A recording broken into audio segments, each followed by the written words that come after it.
cage here, which is all about the minor birds. And the minor birds are creating havoc on our natural bird ecosystems.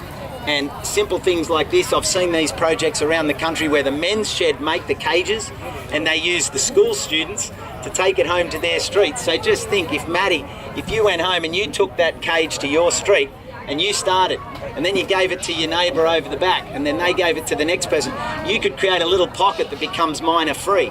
And then the next street does it, and the next class, so 1A does it, then 2B does it, then 3G does it, and then 4F, and then 5, and then 6, and then all of a sudden you end up with a whole section of town where there's no miners.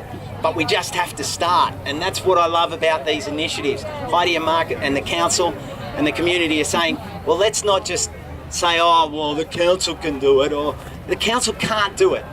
You got to understand, the council can't do it. They can't pay someone to go and rid the miners of the district, but they can support with citizens' funds the making of those cages, and for you citizens to just simply put it in your backyard and catch them, and then they'll come and take them away and euthanize them, and that'll be it. And then suddenly you'll see all our beautiful birds return, because these guys won't be eating their food sources and taking up their nesting space and doing all those things. So Heidi, what do you want to add to all of that?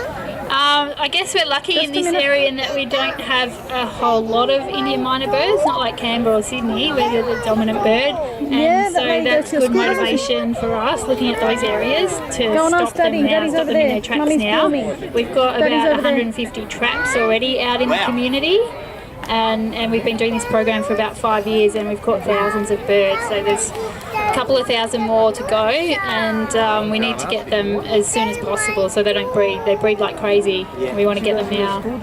You know, Heidi, when I was little, I used to go to my local RSL, and they had a youth club, the Rose Bay RSL Youth Club, and on the building it had, and I never understood it when I was little, but it said, the price of liberty is eternal vigilance. And that's exactly what Heidi and Mark are doing. There's no such thing as, oh, we've cleared that, it's done. We need to build a culture of vigilance and maintenance. And when we do that, then these initiatives that these guys have started for 8 years or 5 years or 3 years now, we'll look back on that and say, man, you deserve a posthumous medal. And we'll come and put one on your grave and say, because what you started then means that this 2 generations later is free of these pests, because we created the problem in the first place. So someone has to put their hand up and say change. So awesome. Thanks, Costa. Thank you.